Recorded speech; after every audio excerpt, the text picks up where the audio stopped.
Bonjour, je m'appelle Caroline Victory-Vignot, je suis pharmacologue et je suis responsable du Centre d'évaluation et d'information sur la pharmacodépendance Addictovigilance du CHU de Nantes. Et je vais vous présenter dans ce cours les enjeux de l'addictovigilance en santé publique. Pour ce faire, je commencerai par vous rappeler ce qu'est l'addictovigilance et son évaluation, puis nous discuterons en effet des enjeux. Et je terminerai par vous donner des exemples d'évaluation en addictovigilance qui ont permis la mise en place de mesures pour diminuer le risque en santé publique. Alors commençons par revoir l'addictovigilance. L'addictovigilance est une vigilance sanitaire, c'est la surveillance, l'évaluation, la prévention et la gestion du risque d'abus, d'usage détourné et de pharmacodépendance qui sont liées à la consommation de toute substance psychoactive, qu'elle soit médicamenteuse ou non, à l'exclusion de l'alcool éthylique et du tabac. Alors, nous avons trois missions principales. Recueillir l'information, informer les professionnels de santé et nous avons aussi une mission de recherche. L'addictovigilance en France est portée par un réseau de 13 centres d'addictovigilance répartis sur le territoire et situés principalement dans des services de pharmacologie. Alors on a parlé d'évaluer l'abus, la pharmacodépendance. Ce qu'il faut savoir, c'est qu'aujourd'hui, depuis la parution du DSM-5, eh bien, la définition de l'abus et de la pharmacodépendance sont réunies sous une même définition appelée trouble de l'usage. Donc, dans ce DSM, qui est donc le manuel diagnostic des troubles mentaux, il y a une définition unique. Par contre, vous avez une gradation en fonction de la sévérité du trouble. Alors, cette définition comporte 11 items. Il y a des critères pharmacologiques dans ces 11 items, à savoir la tolérance, donc, qui signifie que vous êtes obligé d'augmenter la dose pour avoir le même effet, ou si vous gardez la même dose, vous avez un effet inférieur. Les signes de sevrage à l'arrêt de la substance. Vous avez aussi des critères qui sont centrés sur la compulsion, qui vont être caractérisés par une durée de prise qui est supérieure à celle qui était prévue, par une impossibilité d'arrêt et par un craving, c'est-à-dire une envie irrépressible de consommer. Et puis vous avez des critères qui évaluent les conséquences dommageables associées à la consommation, à savoir un temps passé pour se procurer, utiliser ou récupérer de l'utilisation de la substance, une incapacité de remplir des obligations majeures dans la vie du sujet, une mise en danger lorsque le sujet est sous l'emprise de la substance, des problèmes interpersonnels liés à l'utilisation de la substance, une désocialisation, des problèmes sociaux liés à l'utilisation de la substance, et puis la persistance de la consommation alors que le sujet présente des conséquences physiques ou psychiques qu'il sait être liées à la consommation de la substance. Donc il y a 11 items, et si le sujet présente 2 à 3 items, on parle d'un trouble léger, 4 à 5 items d'un trouble modéré, et 6 ou plus d'un trouble sévère. Alors ces troubles de l'usage, donc je le répète, qui englobent la notion d'abus et de pharmacodépendance, peuvent être associés à un détournement d'usage. Détournement d'usage, par exemple, soit dans le mode d'administration, par exemple une injection de comprimés, soit dans les effets recherchés. À titre d'exemple, lorsqu'il y a une recherche d'effets amphétaminiques avec des benzodiazépines. Alors, qui va évaluer cet abus, cette pharmacodépendance? Eh bien, en France, il y a un système officiel, donc le réseau des CEIP Addictovigilance, nous sommes 13, qui est coordonné par la NSM et qui repose sur un réseau de pharmacologues.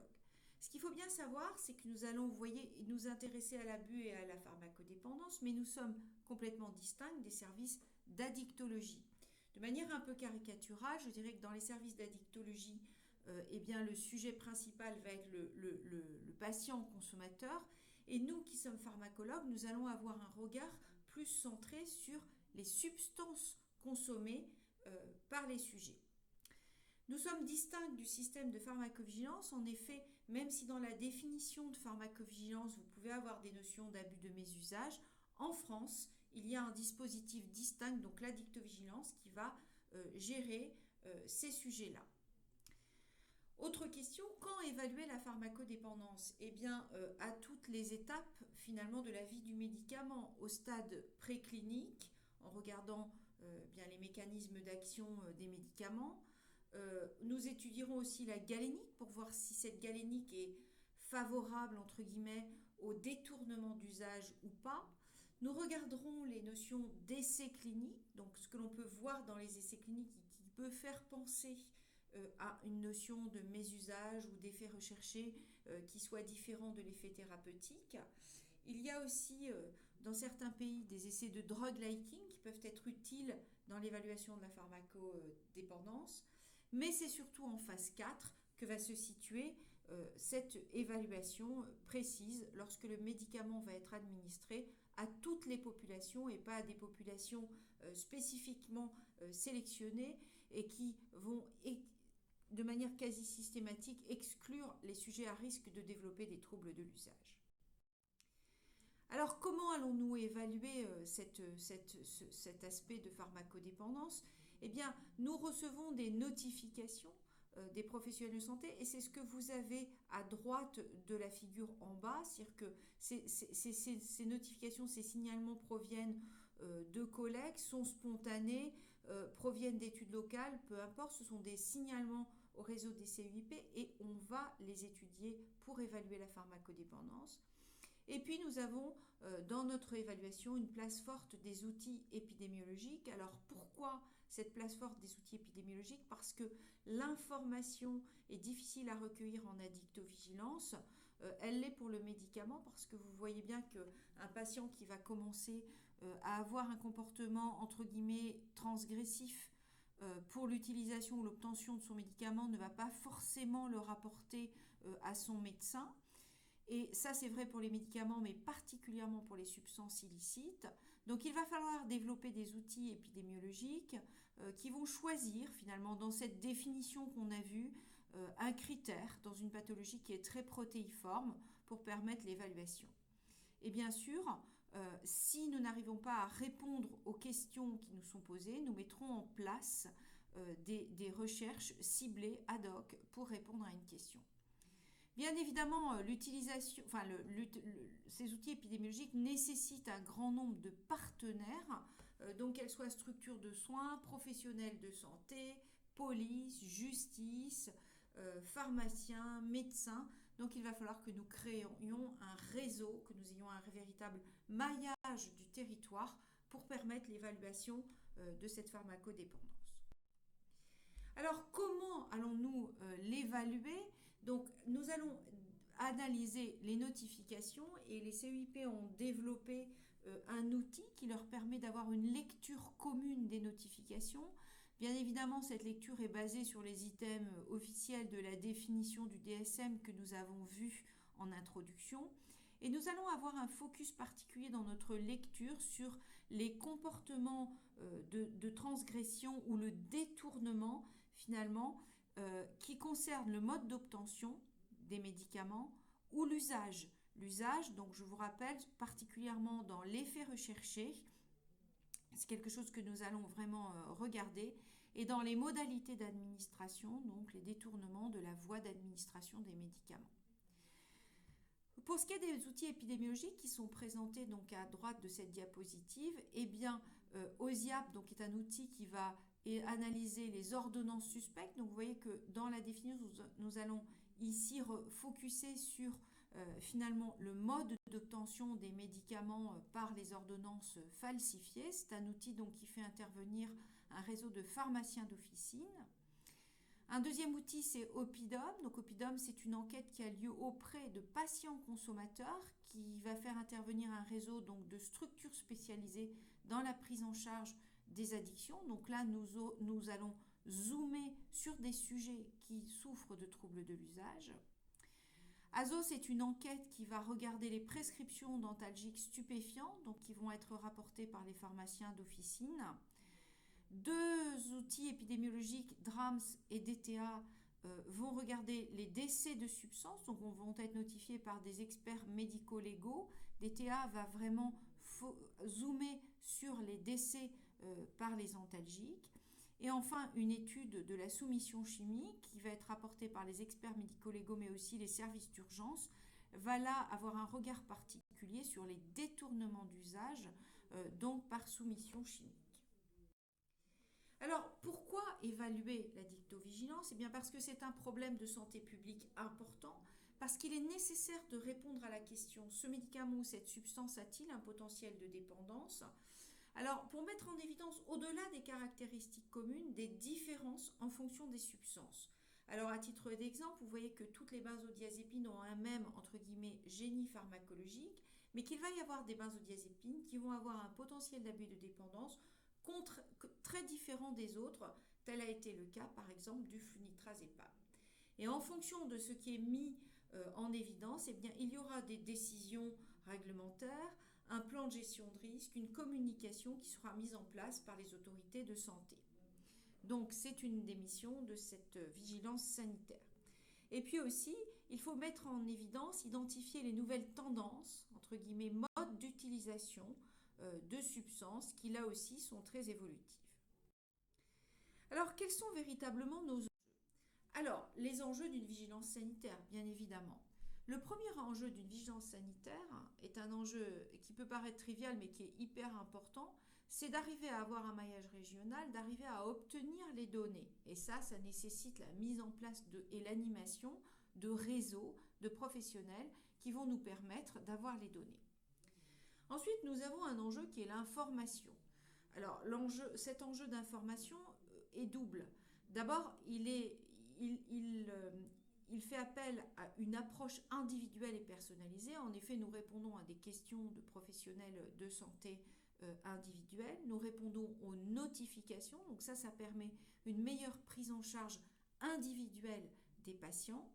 Mais notre enjeu, je dirais notre véritable enjeu de santé publique, eh bien, c'est l'activité de veille sanitaire au niveau populationnel. Nous allons surveiller l'utilisation de substances psychoactives et évaluer le risque. Donc là, vous voyez, nous n'allons pas répondre à propos d'un sujet, nous allons répondre à la question à propos d'une substance. Quel est le potentiel d'abus de dépendance d'une substance?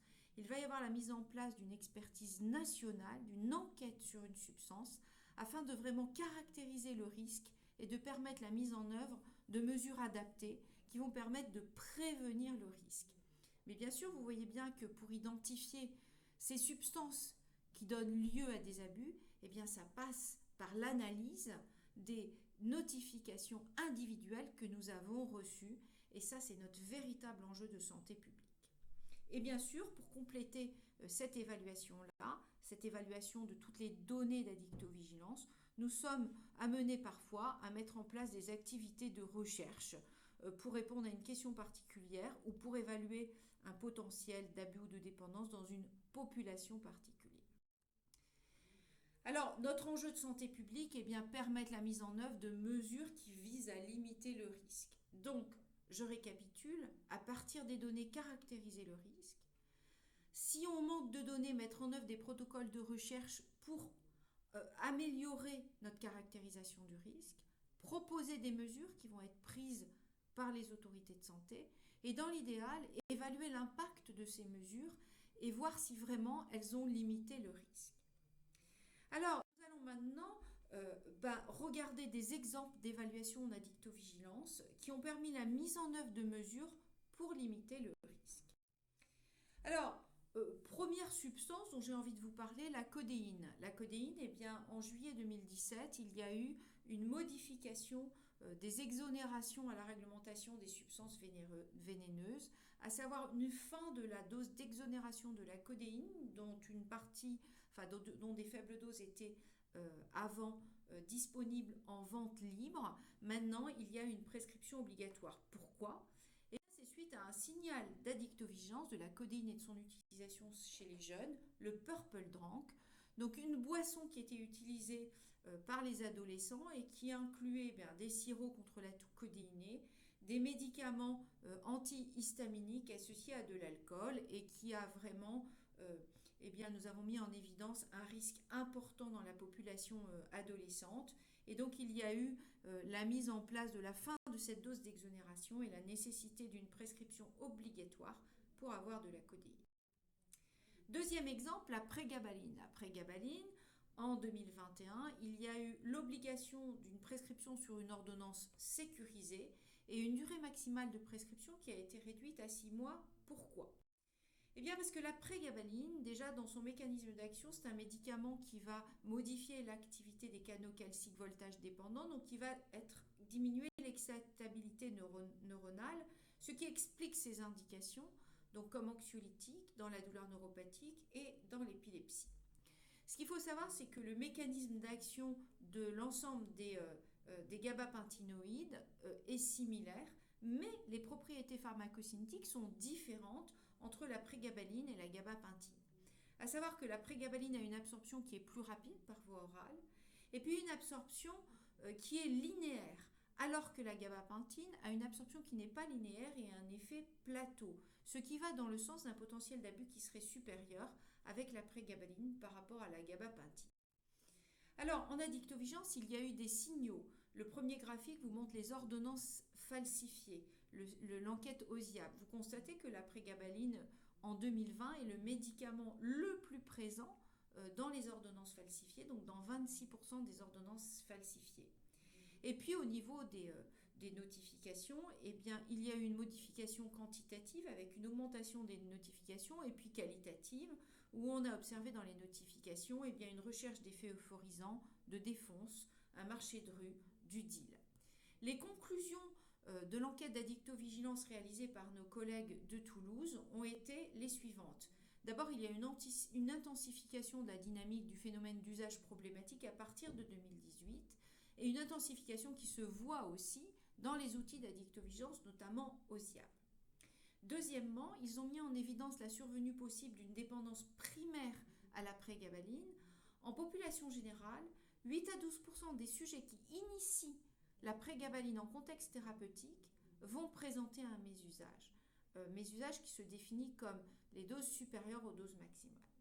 Et enfin, ils ont mis en évidence deux typologies particulières d'abuseurs, celle des sujets qui sont en détention ou dans des centres de rétention administrative ou de garde à vue, et celle des sujets mineurs. En plus, ils ont identifié une augmentation du risque de décès par overdose opiacée par un facteur 3 chez des sujets qui présentent une dépendance aux opioïdes et qui sont exposés à la prégabaline. Tout ceci a entraîné la mise en place de ces mesures réglementaires. Le protoxyde d'azote est un autre exemple très particulier. Alors, le protoxyde d'azote, il faut savoir que déjà c'est un médicament qui, de par son mécanisme d'action, il agit à la fois sur le système NMDA, sur le système des opiacés, sur les voies dopaminergiques et le système du GABA. Vous voyez ce qui explique finalement ses propriétés anxiolytiques et ses propriétés antalgiques, mais ce qui explique aussi le lien qu'il y a avec l'addiction et les effets ressentis avec le protoxyde d'azote. En France, le protoxyde d'azote est un médicament qui soit donc pur, utilisé en anesthésie ou mélangé à l'oxygène, où il suit la liste 1 des médicaments. Et puis c'est aussi un gaz propulseur qui est utilisé sous forme de cartouche pour les siphons à chantilly et qui donc est en vente libre. Pourquoi ce paradoxe ? Eh bien parce que le gaz propulseur culinaire suit la réglementation des additifs alimentaires, contrairement aux médicaments qui suit la réglementation de médicaments administrés à l'homme. Alors, le suivi d'addictovigilance, au départ, était sur le protoxyde d'azote médicament, mais très vite, on a vu apparaître dans les notifications eh bien, des utilisations détournées du gaz propulseur culinaire qui était donc administré à l'homme. Alors, ce qu'il faut savoir, c'est que les risques sont de deux types. À court terme, il peut y avoir des risques d'asphyxie, de perte de connaissance, de brûlure. Et en cas d'utilisation régulière, eh bien, l'enquête d'addictovigilance a mis en évidence des troubles de l'usage, des troubles addictifs, des atteintes neurologiques, mais aussi des troubles psychiatriques et cardiovasculaires. Et sur la droite de cette diapositive, vous avez le dernier communiqué qui a été publié par l'Association française des centres d'addictovigilance suite à la dernière enquête sur les données de 2021, où nous alertons sur le fait que le nombre de cas évalués par le réseau d'addictovigilance atteint aujourd'hui plusieurs centaines et a été multiplié par 10 depuis 2019, donc des cas qui concernent des sujets d'âge moyen de 22 ans, donc des sujets jeunes. Et nous avons assisté à un changement de l'unité de consommation. On est passé des cartouches à aujourd'hui des bouteilles ou des bonbonnes qui représentent plusieurs dizaines, voire plusieurs centaines de cartouches. Et ce qu'il faut savoir, c'est que dans nos notifications, eh bien, les consommations sont quotidiennes dans plus de la moitié des cas et peuvent atteindre aujourd'hui plusieurs dizaines de bouteilles par jour. On a observé aussi une évolution des effets recherchés. Au début, c'était un produit qui est utilisé en milieu festif. La recherche, c'était l'euphorie. Et aujourd'hui, on assiste à une recherche d'anxiolyse, de défonce. Et puis, les complications cliniques aussi se sont diversifiées. Et les troubles de l'usage et ou consommation de doses élevées, plusieurs dizaines de cartouches ou équivalents, et ou consommation quotidienne, sont présents aujourd'hui dans nos notifications dans presque 90% des cas d'addictovigilance. Derrière, bien évidemment, les complications neurologiques sont, qu'elles soient centrales, médulaires ou périphériques, ont triplé entre 2020 et 2021. C'est pourquoi nous avons émis ce message.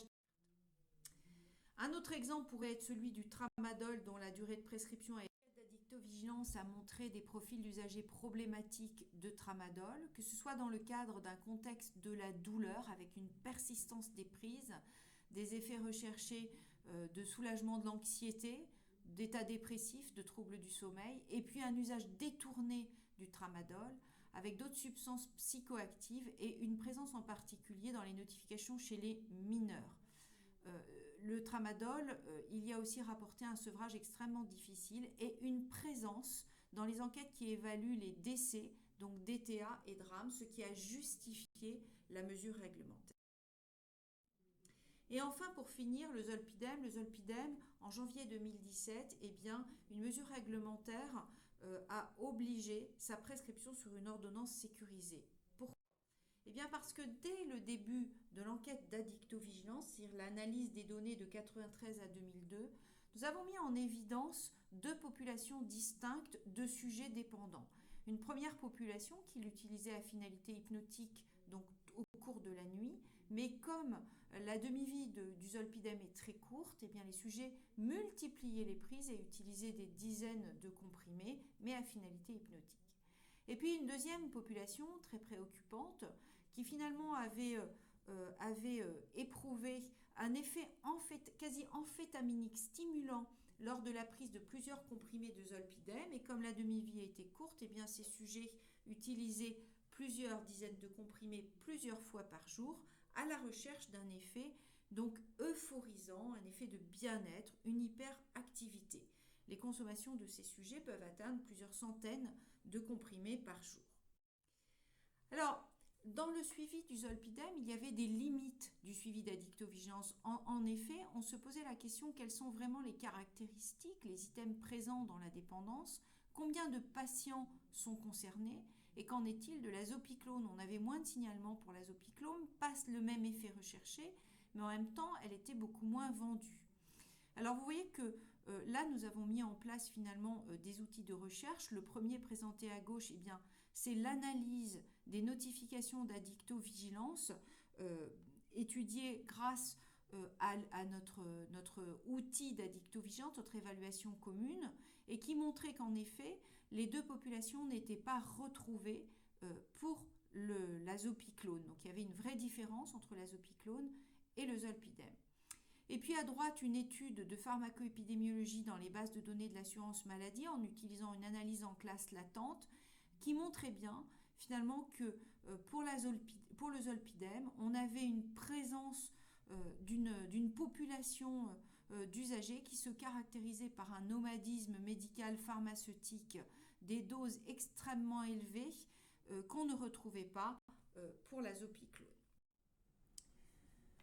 Pour le zolpidem et la mesure réglementaire, nous avons aussi réussi à mettre en place une étude appelée ZORO pour zolpidem et renforcement de la réglementation des ordonnances visant à mesurer l'impact de la mesure réglementaire mais de façon extrêmement globale.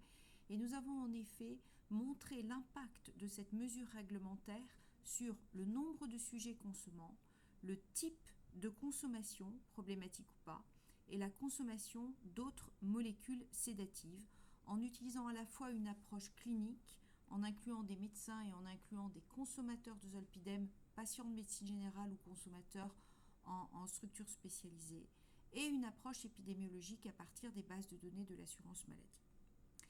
Voilà, j'ai terminé ces exemples. J'espère que vous avez bien perçu notre impact en santé publique pour essayer d'identifier un risque et de le diminuer par la mise en place de mesures adaptées à l'évaluation de ce risque.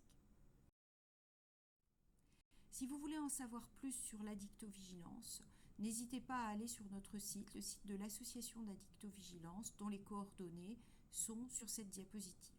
Je vous remercie de votre attention.